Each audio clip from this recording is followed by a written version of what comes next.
Voici pourquoi les serpents ont peur des mangoustes. Les mangoustes et les serpents sont des ennemis naturels. Mais croyez-le ou pas, la mangouste a généralement l'ascendant.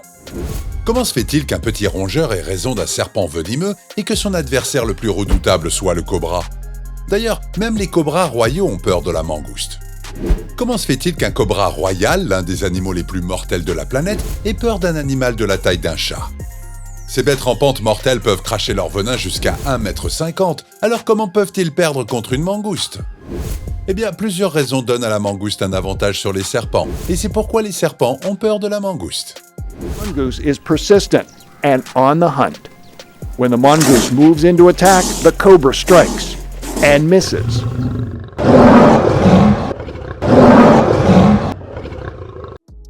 Les origines de la mangouste. Avant d'aborder les armes secrètes des mangoustes, vous êtes-vous déjà posé des questions sur l'origine des mangoustes? Comment et d'où viennent-elles? Beaucoup d'entre nous pensent qu'elles sont originaires d'Inde, mais ce n'est pas le cas. C'est en Afrique que deux espèces distinctes ont évolué, l'une étant la mangouste qui a parcouru le monde jusqu'à atterrir en Inde, tandis que l'autre, le suricate, a décidé de rester en Afrique. Aujourd'hui, il existe 6 espèces de mangoustes en Inde qui vivent dans les villages, les forêts, les déserts et même les villes du pays. Les mangoustes sont presque immunisées contre le venin des serpents. Comment la mangouste peut-elle se défendre contre un venin assez puissant pour tuer un humain en 15 minutes? Je vous le demande. C'est à rendre fou. Apparemment, les mangoustes sont immunisées contre le venin de serpent. Enfin, en quelque sorte. En tout cas, le venin ne les affecte pas comme il le fait chez les humains et les autres animaux. On dit qu'il y a 2 sortes de venin de serpent, une neurotoxine et une hémotoxine. Et on a découvert que les mangoustes sont immunisées contre la première, tandis que l'impact de la seconde reste sujet à débat. Certains experts affirment que les mangoustes sont affectées par le venin de serpent, mais qu'elles peuvent facilement en tolérer une petite quantité.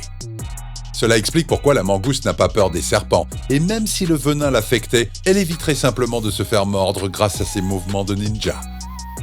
La biologiste moléculaire Sarah Fuchs va plus loin en expliquant que le venin de cobra contient des toxines qui se lient aux récepteurs d'acétylcholine de leurs victimes, bloquant ainsi les communications nerfs-muscles. La scientifique a découvert que les serpents et les mangoustes partagent une caractéristique commune. Le récepteur d'acétylcholine est légèrement muté, de sorte que le venin rebondit simplement sur les cellules musculaires, ne leur causant aucun dommage. Les ratels, les écureuils terrestres et même les hérissons font partie des mammifères capables d'endurer une dose de neurotoxine autrement fatale provenant des crocs d'un serpent. La mangouste et le cobra se disputent depuis des siècles en Inde. La mangouste indienne grise est une mangouste au pelage poivre-sel, chaque poil ayant des bandes noires et blanches. Elle mesure 90 cm de long et c'est la plus grande espèce à avoir gagné le titre de tueuse de cobra. Elle peut peser entre 300 grammes et 4 kg. Comparez cela à la taille du cobra à lunettes qui peut faire entre 2 et 3,60 m de long et peser entre 2 et 3 kg. La mangouste qui fait la taille d'un chat pèse entre 3 kg et 5 kg. Avec des armes comme le venin, le serpent a un avantage évolutif, mais la mangouste est l'ennemi redouté de tous les serpents en Inde. La querelle entre la mangouste et le cobra est légendaire et a été rendue célèbre par Rudyard Kipling, qui a fait l'éloge de la bravoure de la mangouste dans son histoire d'une petite mangouste indienne appelée Rikki Tikki Tavi et de son combat contre 2 cobras mortels pour sauver sa famille humaine. L'une des façons les plus célèbres pour une mangouste de s'attaquer à un cobra est de s'élancer à toute vitesse et prétendre charger le serpent à de multiples reprises, forçant le serpent à frapper à chaque fois jusqu'à ce qu'il soit trop fatigué pour le faire. Et c'est alors que la mangouste se débarrasse rapidement du serpent en lui mordant la tête. En Inde, les mangoustes et les serpents s'affrontent à peu près partout, même sur les routes indiennes. Comment une mangouste combat un serpent ?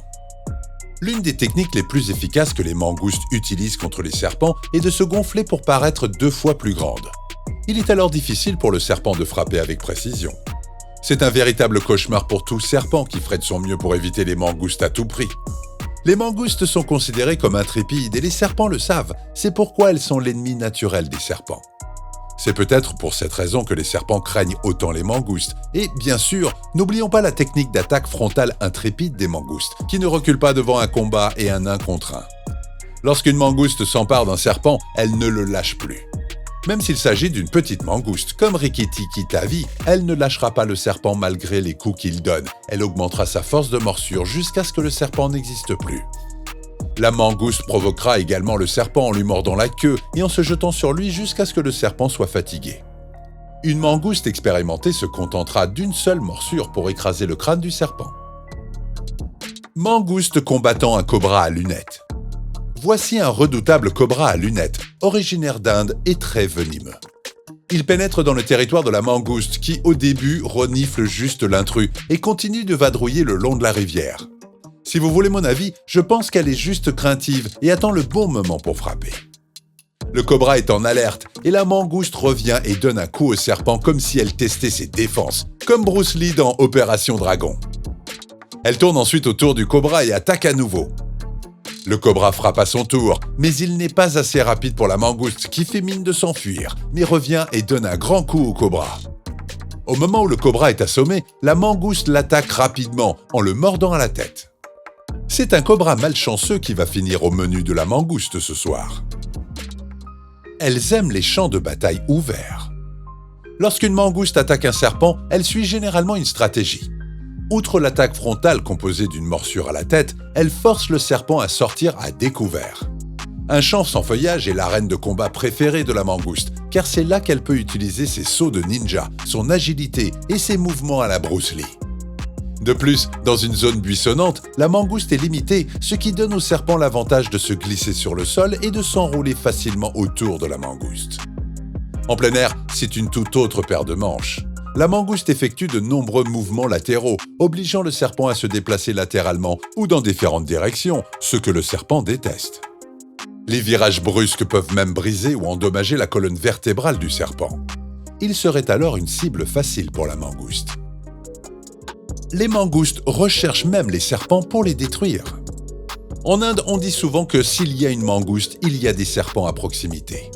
Il pourrait y avoir une part de vérité dans cette croyance, car une fois qu'une mangouste sait où se trouve un serpent, elle n'abandonne jamais. C'est une autre raison pour laquelle les serpents redoutent les mangoustes, au point de dire à leur petit bébé venimeux que le croque-mitaine pourrait venir dans leur maison et la mettre en pièces. Oui, c'est une autre technique des mangoustes pour se débarrasser des serpents. Elles cherchent activement le serpent et vont le confronter sur son territoire, en creusant dans ses terriers, en brisant ses œufs et en provoquant un véritable carnage, après quoi elles tuent le serpent. Franchement, les mangoustes peuvent être des créatures assoiffées de sang. Si vous en laissez une entrer dans un poulailler, préparez-vous à l'hécatombe. Elle décimera tout. Les mangoustes ne s'attaquent pas seulement aux serpents, elles chassent aussi les animaux plus petits comme les grenouilles, les petits oiseaux, les petits animaux. En fait, ce que beaucoup ne savent pas, c'est que les mangoustes ont éliminé la quasi-totalité de la population indigène d'oiseaux nichant au sol dans les Caraïbes. Certes, elles ont été introduites dans les Caraïbes pour se débarrasser des rats dans les champs de canne à sucre, mais ce faisant, elles ont commencé à manger toutes les autres espèces, jusqu'au Texas. Les mangoustes ne se contentent pas de tuer les serpents, elles les mangent aussi. Je suis sûr que vous allez vous demander comment une mangouste peut manger un serpent plein de venin. Eh bien, c'est là que la science entre en jeu. Les mangoustes ne se contentent pas d'attaquer et de tuer les serpents. Elles raffolent d'un dîner à base de cobras ou de serpents, et elles peuvent manger des serpents venimeux car le venin ne pénètre pas dans leur sang. En théorie, vous pouvez vous aussi manger un serpent plein de venin et survivre, mais oh, ne songez même pas à essayer. Ce qui est fou, c'est que les mangoustes ne sont pas carnivores, mais omnivores, ce qui signifie qu'elles mangent aussi bien des légumes que de la viande. Elles mangent également des grenouilles, des graines, des œufs, des noix, des vers, des petits rongeurs, des lézards, des oiseaux, des crabes et des fruits.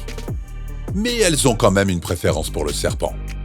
N'oublions pas que le serpent est le repas ultime, un vrai Big Mac pour la mangouste. Qui gagnerait dans un combat ultime entre un cobra et une mangouste? Pourquoi? Nous en arrivons à la question ultime.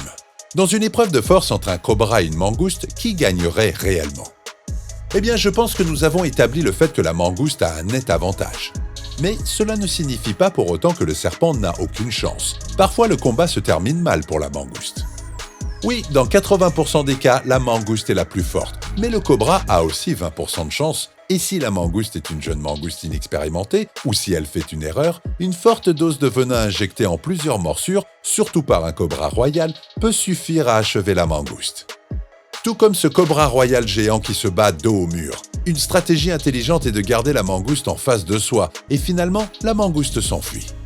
Cependant, étant donné l'agilité, la vitesse et la ruse de la mangouste, c'est la mangouste qui est la grande favorite. C'est pourquoi les serpents ont si peur de la tueuse de cobras, et bien qu'il semble prêt à se battre en duel, il sait qu'il doit s'enfuir. Même le serpent le plus mortel du monde, le mamba noir montré ici, n'a aucune chance.